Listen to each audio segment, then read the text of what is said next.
Our topic of today's discussion is esophageal dysphagia. Dysphagia is of two types, oropharyngeal dysphagia and esophageal dysphagia. Esophageal is further of two types, mechanical dysphagia and motility dysphagia. Mechanical dysphagia may be due to intrinsic defect within the esophagus or due to extrinsic compression from outside. जैसे ही patient आता है आपके पास और आपको बताता है कि मुझसे खाना नहीं निकला जा रहा, तो आप उससे पूछते हैं कि आपको सिर्फ सॉलिड्स नहीं निकले जा रहे हैं या लिक्विड्स भी नहीं लिए जा रहे। अगर वो कहता है कि सॉलिड्स और लिक्विड्स दोनों ही नहीं लिए जा रहे, तो फिर आपने उससे पूछना है कि जब से मसला शुरू हुआ है तब से ही दोनों नहीं लिए जा रहे। अगर वो कहते हैं हाँ, तो फिर आपने मोटिलिटी डिस्फेजिया के डिफरेंशियल डायग्नोसिस सोचनी है। और अगर वो कहता है कि शुरू में मुझे सिर्फ सॉलिड्स लेने में मुश्किल होती थी लेकिन अब लिक्विड्स भी नहीं लिए जा रहे, तो ये आपने इसके लिए मैकेनिकल डिस्फेजिया का सोचना है, जो कि सॉलिड्स के लिए ज़्यादा होता है और आहिस्ता आहिस्ता फिर लिक्विड्स के लिए भी होना शुरू हो जाता है, या हाली सॉलिड्स के लिए ही रहता है। Now the causes of mechanical dysphagia include foreign body, classic history होती है फॉरेन बॉडी की, रिफ्लक्स इसोफेजाइटिस जो कि गर्द होता है, इसमें हार्ट बर्न एंड रिगर्जिटेशन होती है पेशेंट को। देन इसोफेजियल कार्सिनोमा, एज 48 से ज़्यादा होगी, इसमें वेट लॉस की हिस्ट्री होगी। And other causes benign strictures, webs और रिंग्स, इसमें हमारे पास अल्कोहल इनटेक की हिस्ट्री होगी। अदर काजेज़ इओसिनोफिलिक इसोफेजाइटिस जिसमें एटोपिक हिस्ट्री होगी। एंड देन इन्फेक्शियस इसोफेजाइटिस जिसमें पेशेंट इम्यूनो कम्प्रोमाइज्ड होगा। देन मोटिलिटी डिस्फेजिया में हमने पढ़ चुके हैं पहले ही, achalasia cardia, diffuse esophageal spasm and scleroderma. Achalasia cardia में हार्ट बर्न नहीं होगा लेकिन रिगर्जिटेशन होती है। डिफ्यूज इसोफेजियल स्पाज्म में चेस्ट पेन होती है लेकिन हार्ट बर्न और रिगर्जिटेशन नहीं होती। और स्क्लेरोडर्मा में हार्ट बर्न होती है और साथ में क्रस्ट सिंड्रोम के फीचर्स होते हैं। देन एक्सट्रीजिंग कंप्रेशन के काजेज आर मिडियस्टल मैस और एओर्टिक एन्यूरिज्म बन सकता है, जो कि बाहर से इसोफेगस को कंप्रेस कर देता है और डिस्फेजिया करवा देता है। अब हमारे पास पेशेंट आया है, हमने सबसे पहले उससे पूछ लिया कि आपको खांसी तो नहीं आती, आपके गले में कोई चीज़ अटकी हुई तो नहीं महसूस होती, या आपके मुंह और नाक से खाना तो नहीं बाहर आ जाता, या आपका दम तो नहीं घुटता। अगर ये चीज़ें उसको नहीं हैं तो ओरोफैरिंजियल डिस्फेजिया रूल आउट हो गया। फिर उससे पूछ लिया कि आपको सॉलिड्स और लिक्विड्स दोनों के लिए इक्वल है। अगर दोनों के लिए इक्वल है शुरू से ही तो मोटिलिटी डिस्फेजिया होगा, अगर नहीं तो हम मैकेनिकल की तरफ आएंगे। अगर मैकेनिकल डिस्फेजिया आगे मज़ीद 3 तरह का होता है, progressive persistent, non progressive persistent and intermittent non progressive. Progressive persistent का मतलब है कि परसिस्टेंट है वो हर वक्त रहता है, जब भी वो खाएगा तो उससे नहीं लिया जाएगा सॉलिड्स या लिक्विड्स।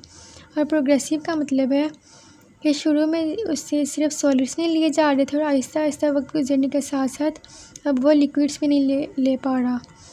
इसके काज होता है मेनली ट्यूमर या इसोफेजियल का कैंसर, क्योंकि वक्त गुजरने के साथ साथ ट्यूमर का साइज़ बढ़ता है, तो इसलिए जैसे ये इसोफेगस है और ये इसमें ट्यूमर है, शुरू में ट्यूमर का साइज़ छोटा होगा तो उससे सॉलिड्स नहीं गुजर सकेंगे लेकिन लिक्विड्स गुजर जाएंगे।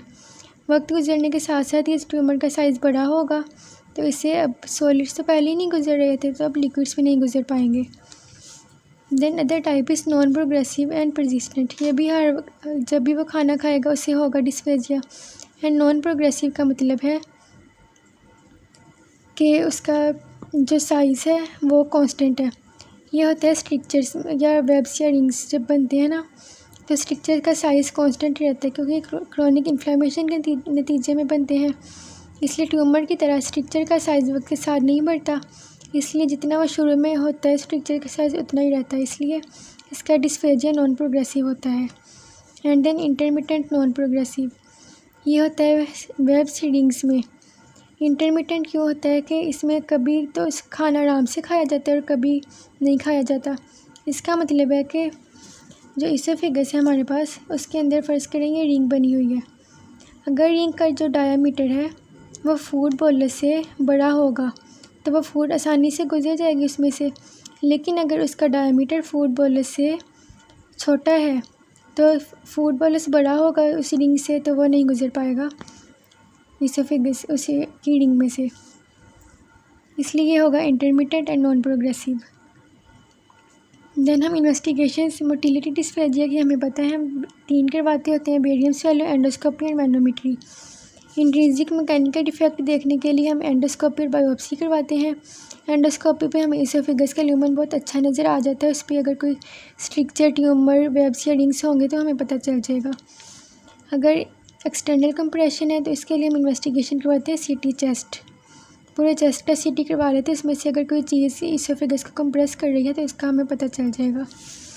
ना एल्गोरिथम फॉर इसोफेजिया डिस्फेजिया, हमने गर्ट में भी पढ़ा था कि रेड फ्लैग सिम्टम्स होते हैं जिसमें एक डिस्फेजिया था, इसके अलावा वेट लॉस, एनीमिया, लिम्फेडिनोपैथी थे।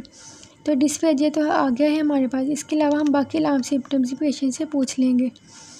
अगर तो ये नहीं होंगे अलार्म सिम्टम्स और ASP 50 ईयर्स से कम होगी तो फिर हम 4 वीक्स का ट्रायल देंगे PPI का। अगर उससे भी डिस्फेजिया रिलीव नहीं हो रहा तो हम एंडोस्कोपी करवा लेंगे। अगर पेशेंट को रेड फ्लैग सिम्टम्स आ रहे हैं तो हम पहले बेरियम स्वेलो करवाएंगे, फिर एंडोस्कोपी करवाएंगे या डायरेक्ट एंडोस्कोपी भी करवा सकते हैं।